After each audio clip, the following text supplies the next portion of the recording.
నమస్తే, welcome to Disha TV. ప్రస్తుతం మనతో పాటు సీనియర్ జర్నలిస్ట్ పాషం యాదగిరి గారు ఉన్నారు.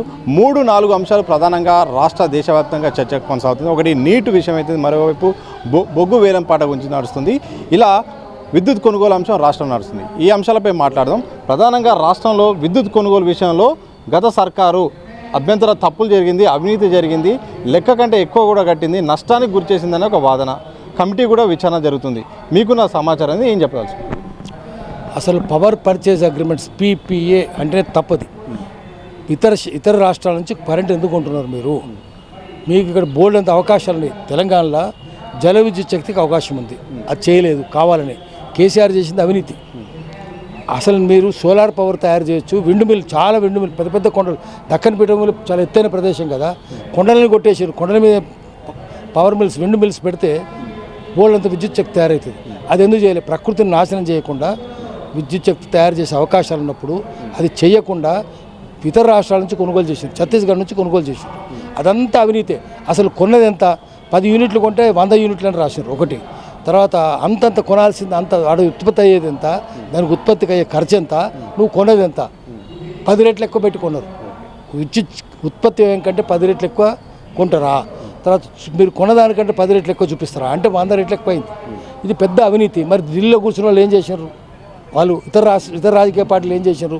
దాని అర్థం ఏంటంటే అందరికి పైసలు ముట్టినాయి, అన్ని పార్టీలకు ముట్టినాయి. అందుకని దీంట్లో అందరు నేరస్తులు, సహజ నేరస్తులు, తిలా పాపం తలా పిడికడ అన్నట్టు అందరూ పంచుకున్నారు. అందుకని ఇప్పుడు బయటపడలేదు, ఇప్పుడు బయటపడుతున్నారు. కానీ ఇవన్నీ ఏం చేయాలి? మీరు బయటపడ్డప్పుడు ఏం చేయాలి? ఊరికి బయట అవినీతి అని చెప్పడం కాదు, ఎలక్షన్ లాభం కోసం చెప్పడం కాదు, శిక్షలు వేయాలి. శిక్షలు వేయాలంటే వాళ్ళ ఆస్తులు జప్తులు చేయాలి. రెవెన్యూ రికవరీ యాక్ట్ మీరు రుజువైంది కదా, రుజువైనప్పుడు ఎక్కడైనా అవినీతి రుజువైనప్పుడు 75 ఏళ్లలో రెవెన్యూ రికవరీ యాక్ట్ కింద వాళ్ళ ఆస్తులు జప్తు చేసినారా? చేయలేదు అంటే మీకు భాగస్వామి ఉన్నట్లు లెక్క. జప్తు చేయలేదంటే మీకు కూడా అందులో పాపం కొంత పంచుకున్నట్లు లెక్క. అందుకని రాజకీయ పార్టీలకు చిత్తశుద్ధి ఉంటే, వాళ్ళకి చిత్తశుద్ధి ఉంది, చిత్తశుద్ధి లేదు. చిత్తశుద్ధి ఉంటే వాళ్ళు అవినీతి పరులను పట్టుకోవాలి. చివరి అల్టిమేట్ డెస్టినీ ఆఫ్ మనీ, ఆ పాపపు సొమ్ము చివరికి ఏ మజిలీకి చేరింది అది కూడా పట్టుకోవాలి. అక్కడ మజిలీకి చేరితే అక్కడ నుంచి బయటకు రాబట్టాలి. విదేశాలకు పోతే విదేశాల నుంచి రాబట్టాలి. కష్టమైన పని ఏం కాదు. GPS ఉంది కదా, ఇప్పుడు ఎవరు మనిషి ఎక్కడ పోతున్నారో మీరు ఫోన్ చూసి చెప్తున్నారు. ప్రపంచం అంతా డ్రోన్లు పంపించి నక్సలైట్లందరినీ చంపేస్తున్నారు. అంత ఎక్కడ ఎవరు తిరుగుతున్నారో కూడా వాళ్ళకి తెలిసినప్పుడు ఈ డబ్బులు ఎక్కడ పోతున్నాయి తెలియదా? ఆ డబ్బులు తీసుకుపోయే వాళ్ళు తీసుకుపోతారు కదా, అక్కడ ఏం చేస్తున్నారు? మీరు ఎందుకు చేస్తలేరు? హవాలా మనీ అనుకోండి, హవాలా ద్వారా పోతే కూడా పట్టుకోవచ్చు రూట్. హవాలా రూట్ కూడా తెలుస్తుంది, పెద్ద కష్టమైంది ఏం కాదు. అందుకని వీళ్ళు రూట్ తీయాలి, పట్టుకోవాలి, శిక్షలు వేయాలి, వాళ్ళ ఆస్తులు జప్తు చేయాలి. లేకపోతే వీళ్ళు కూడా సహనేరస్తుల కిందనే దోషులుగా, ముద్దాయిలుగా బోన్లో నిల్చోవాల్సి వస్తుంది. మనుషులు ప్రాణాలు కాపాడే డాక్టర్ల శిక్షణ విషయంలో, అలాగే ప్రవేశ పరీక్ష అయిన నీట్ విషయంలో లీకేజ్ జరిగింది. దేశవ్యాప్తంగా జరిగే ఈ విషయంలో ఏకంగా లీక్ సంబంధించిన వాళ్ళు కూడా ఒప్పుకున్నారు. ఇలాంటి ఒక కమిషన్లు కానీ, ఇలాంటి ఒక ఎంట్రన్స్ ఎగ్జామ్లు కానీ జాతీయ స్థాయిలో జరిగేది ఫెయిల్యూర్ జరిగింది, లీకేజ్ జరిగింది. ఎట్లా చూస్తారు? దీనికి గల కారణాలు ఏంటి? మనం చూస్తున్నాం కదా, మన దగ్గర ఎన్ని లీకేజీలు జరిగినాయి. ఢిల్లీలో కూడా అదే లీకేజ్ జరుగుతుంది. అందరు నేరస్తులే.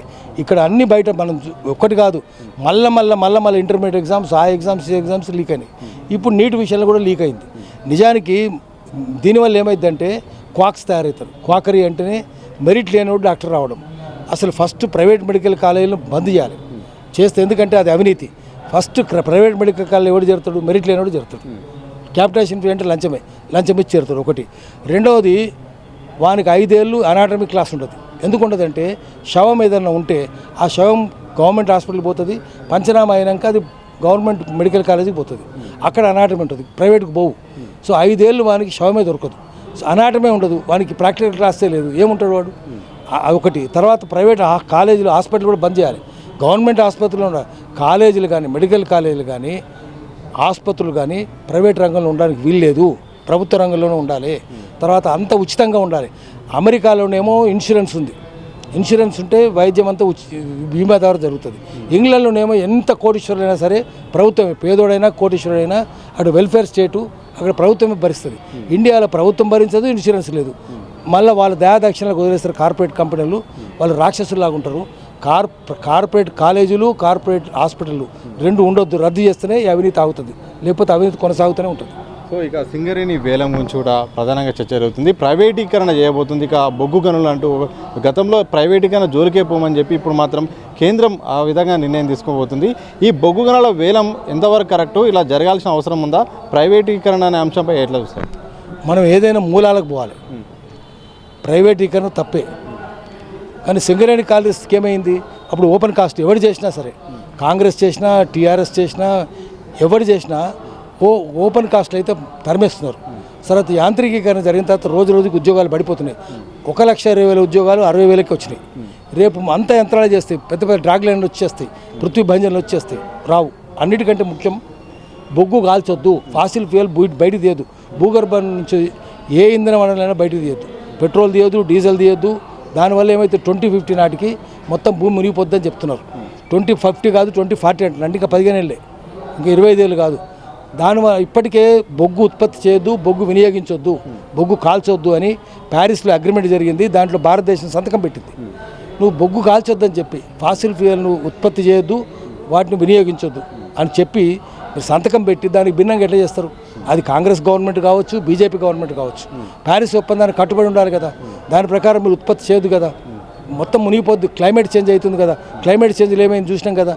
20-25 మంది మినిమం లెక్కలే. ఒక ఢిల్లీలో 20-25 మంది, 53 డిగ్రీలు ఉంటుందా? హైదరాబాద్ ఎంత వేడి ఉంది? హైదరాబాద్ ఒకప్పుడు బెంగళూరు, హైదరాబాదు ప్రకృతి ఎయిర్ కండిషన్ చేసినాయి ఈ ఊర్లను. ఇప్పుడు ఏమైంది? మొత్తం నంశమైంది. రాజస్థాన్లో 78 మంది చచ్చిపోయారు. మొత్తం 2,000 మంది భారతదేశంలో వేడికి చచ్చిపోయారని చెప్తున్నారు. ప్రపంచవ్యాప్తంగా 8,000 మంది చచ్చిపోయినారు. అట్లా ఇంత వేడి ఎందుకు వస్తున్నది? బొగ్గు కాల్చడం వల్ల వస్తున్నది.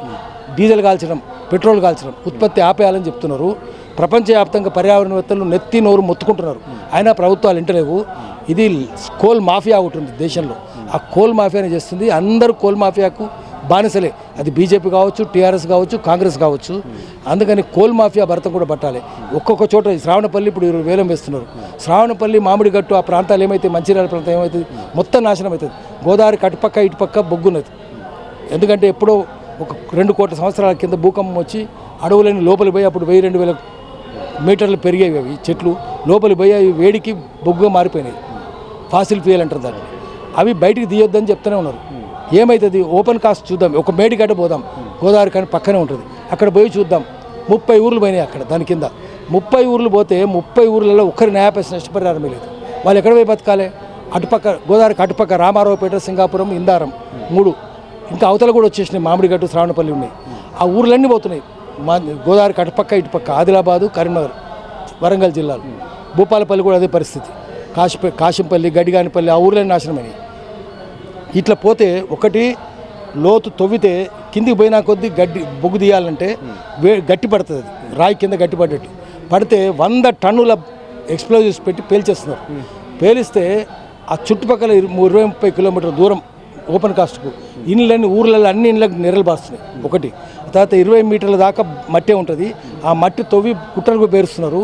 అది గాలి కొట్టుకొని పోయి జనం పీల్చి రోగాలు వస్తున్నాయి. సిలికాసిస్ వ్యాధి వస్తుంది. తర్వాత బొగ్గు కణాలు పొలాల్లో పడి ఉత్పత్తి ఆగిపోతుంది. 1200 మీటర్ల దాకా తవ్వుతున్నారు.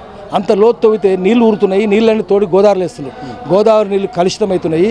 అంతంత లోతు తవ్వితే ఎక్కడ 30-40 కిలోమీటర్ల పరిధిలో భూగర్భ జలాన్ని అక్కడికి వస్తున్నాయి. ఆ 30-40 కిలోమీటర్ల పరిధిలో భూగర్భ జలాలు లేవు. వ్యవసాయం అంతా నాశనం అవుతుంది. ఇంత దరిద్రం ఎందుకున్నది? ఇది మొత్తం ముందు అడగాలి అన్ని పార్టీలు. ఎవడు చేస్తారనేది కాదు. ప్రైవేట్ చేసినా, గవర్నమెంట్ వాడు చేసినా, బొగ్గు తోయడం, ప్రభుత్వం చంపిన మనుషుల్ని ప్రైవేట్ వాడు చంపడం తప్పే ఒకటి.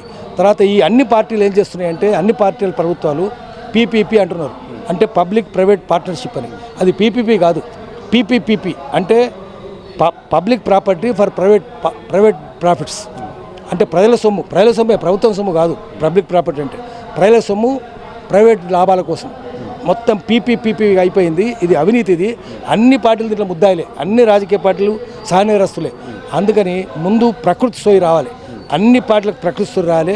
ప్రజలకు దానివల్ల నష్టపోయే ప్రజలు వాళ్ళు లేచి నిల్చోవాలి. అన్ని పార్టీలు లేచి నిల్చోవాలి. వాడు చేస్తున్నా వీడు చేస్తున్నా అని చెప్పుకోవడం ఎందుకంటే ప్రజల దృష్టిని అసలు సమస్య నుంచి మళ్లించడానికి. ప్రజల దృష్టిని మళ్లించి వాళ్ళ పబ్బం గడుపుకుంటారు. లోపల అందరూ కలిసే ఉంటారు. బయటికి డ్రామాలు చేస్తారు. నువ్వు తప్పు అని చేస్తారు. లోపల అందరూ రాత్రిపూట కూర్చొని టేబుల్ దగ్గర కూర్చొని మందు కొడుతూ ఉంటారు. సో చివరిగా మీకు చెప్పండి, ఈరోజు పోచారం శ్రీనివాస్ రెడ్డి కాంగ్రెస్లో జాయిన్ అయ్యాడు. చాలామంది కాంగ్రెస్ బీఆర్ఎస్ సంబంధించిన ఎమ్మెల్యేలు కాంగ్రెస్లో చేరుతున్నారు వార్తలు వస్తున్నాయి. ఆపరేషన్ ఆకర్షణ కాంగ్రెస్ స్టార్ట్ చేసిందని వార్తలు వస్తున్నాయి. గతంలో కేసీఆర్ చేసిన అలాగనే కాంగ్రెస్ పార్టీ చేస్తుంది. ఈ పరిణామాలు ఎట్లా ఉండబోతుంది?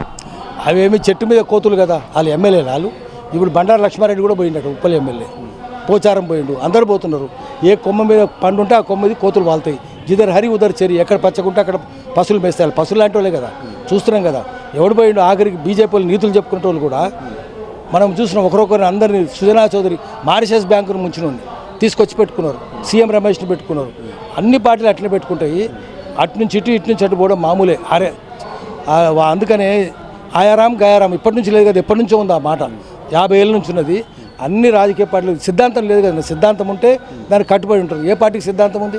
అధికారమే సిద్ధాంతం. మనకి అధికారమే అందరిని బైండింగ్ ఎలిమెంట్. పొలిటికల్ ఐడియాలజీ ఉంటే అది మనుషులు కప్పెడుతుంది. గమ్యం ఒకటే ఉందనుకోండి, అందరు కలిసి ఉంటారు. గమ్యం డబ్బులే కదా, డబ్బులు అధికారమే కదా, అధికారం ఉంటే డబ్బులు అన్నట్టు. కాబట్టి స్వార్థపరలే రాజ్యాధికారంలో ఉన్నప్పుడు అందరు దొంగలే ఉంటారు. దొంగలందరూ ఒక దగ్గరికి వస్తారు. అప్పుడు టీఆర్ఎస్కి వచ్చారు, ఇప్పుడు కాంగ్రెస్లోకి వస్తారు. కాంగ్రెస్ వాళ్ళు టీఆర్ఎస్ వాళ్ళే కాంగ్రెస్ ఉన్నారు కదా, అందరు వాళ్ళే కదా, ఏమి తేడా లేదు. అంతకుముందు అదే మహేందర్ రెడ్డి ఉన్నాడు, ఇప్పుడు చూద్దాం ఆఫీసర్లు చూద్దాం.